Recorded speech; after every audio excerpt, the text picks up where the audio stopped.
12th கெமிஸ்ட்ரியில் மெட்டலர்ஜியில் ஓருக்கும் மினரலுக்குமான difference தான் நம்ம வந்து பார்க்க போகிறோம்.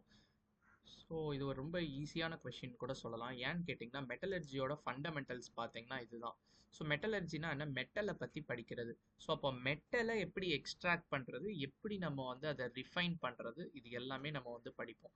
ஸோ ஃபர்ஸ்ட் ஆஃப் ஆல் பார்த்தீங்கன்னா ஒரு நேச்சுரலி அக்கரிங் சப்ஸ்டன்ஸ், நேச்சுரலாகவே அது வந்து கிடைக்கும். எப்படி மைனிங் பண்ணுறது மூலயமா, மைனிங்னா உள்ள தோன்றது மூலயமா, அதில் பார்த்தீங்கன்னா மெட்டல் வந்து இருக்கும். ஸோ மெட்டலை நம்ம எடுக்கிறது தான் நம்மளுடைய வேலை. ஓகேவா?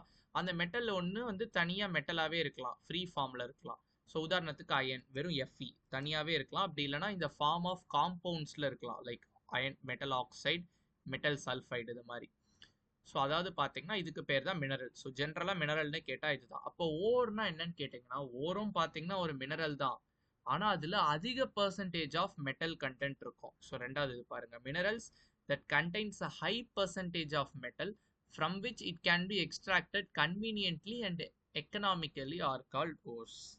உங்களுக்கு நான் சிம்பிளாக புரிகிற மாதிரி நான் வந்து சொல்கிறேன். நீங்கள் ஒரு 1/2 கிலோ நீங்கள் வந்து சிக்கன் வாங்க போகிறீங்க. 1/2 கிலோ வாங்கும் போது பார்த்தீங்கன்னா ஒரு கடையில் பார்த்தீங்கன்னா 400 கிராம் பார்த்தீங்கன்னா உங்களுக்கு வந்து போன்லெஸ் இருக்குது, மிச்சம் பார்த்தீங்கன்னா போன்ஸ் இருக்குது. இதுவே இன்னொரு கடையில் போனீங்கன்னா உங்களுக்கு வந்து 150 கிராம் தான் பார்த்தீங்கன்னா போன்லெஸ் இருக்குது, மிச்சம் எல்லாமே பார்த்தீங்கன்னா போன் தான். அப்போ எந்த கடை நான் வந்து சூஸ் பண்ணுவேன்? அந்த 400 கிராம் ஃபுல்லாக போன்லெஸ் இருந்துச்சு பார்த்தீங்களா, அதுதான் சூஸ் பண்ணுவேன். ஸோ ரெண்டுமே பார்த்தீங்கன்னா ஒரே கேட்டகரி தான். அது மாதிரி தான் இந்த மினரலும் மினரல் தான், ஓர்னாலும் மினரல் தான். ஆனால் எதில் எனக்கு அதிக ப்ராஃபிட் கிடைக்கும், எதில் அதிக பர்சன்டேஜ் ஆஃப் மெட்டல் இருக்கும், எதை நான் ஈஸியாக எக்ஸ்ட்ராக்ட் பண்ணலாம், அதுக்கு தான் பார்த்தீங்கன்னா ஓர். புரியுதா? ஸோ அதுதான் பார்த்தீங்கன்னா உங்களுக்கு ஒரு டேர்ம் வந்து சொல்லியிருப்பாங்க, like all the ores are mineral. எல்லா ஓருமே பார்த்தீங்கன்னா மினரல் தான் இங்கே கொடுத்துருக்காங்க, ஆனால் எல்லா மினரலும் ஓர் கிடையாது. புரியுதுங்களா? இப்போ நிறைய எக்ஸாம்பிள் கொடுத்துருந்தாங்க. இங்க பாருங்க, most of the minerals the metal of interest, metal வந்து is present only in small amounts and some of them contains a reasonable percentage of metal. ஓகேவா? இதுதான் நான் ஆல்ரெடி சொல்லியிருந்தேன். ஃபார் எக்ஸாம்பிள் இப்போ அயன் பார்த்தீங்கன்னா 800 மினரலில் கிட்டத்தட்ட 800 மினரல் மூலயமா நீங்கள் அயனை வந்து எடுக்கலாம். ஓகேவா?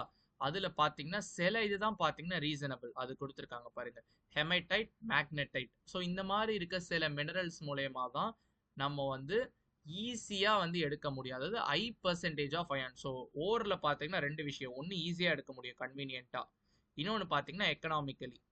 இந்த ரெண்டுமே பண்ண முடியும். ஹை பர்சன்டேஜ் ஆஃப் மெட்டல் கண்டென்ட்டும் இருக்கும். ஸோ இது ஒரு எக்ஸாம்பிள் கொடுத்துருக்காங்க. இப்போ இன்னொரு எக்ஸாம்பிள் பார்த்தீங்கன்னா ரெண்டு பர்டிகுலர் இதாகவே கொடுத்துட்டாங்க, ரெண்டு மினரல், பாக்சைட்டு, சைனா கிளே, ரெண்டு கொடுத்துருக்காங்க. ரெண்டுமே பார்த்தீங்கன்னா அலுமினியமோட மினரல்ஸ். ஆனால் அலுமினியம் வந்து ஈஸியாக எதில் எக்ஸ்ட்ராக்ட் பண்ணலாம்னா பாக்சைட்லேருந்து எக்ஸ்ட்ராக்ட் பண்ணிடலாம். ஆனால் சைனா கிளேலேருந்து பண்ணுறது பார்த்தீங்கன்னா நமக்கு ப்ராஃபிட் கிடையாது. ஸோ அப்போ எது ப்ராஃபிட்டு?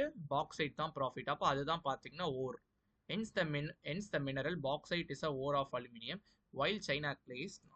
புரியுதுங்களா? இந்த பாயிண்ட் நீங்கள் நல்லா ஞாபகம் வச்சுக்கணும். எல்லா ஓருமே மினரல் தான், பட் எல்லா மினரலும் ஓர் கிடையாது.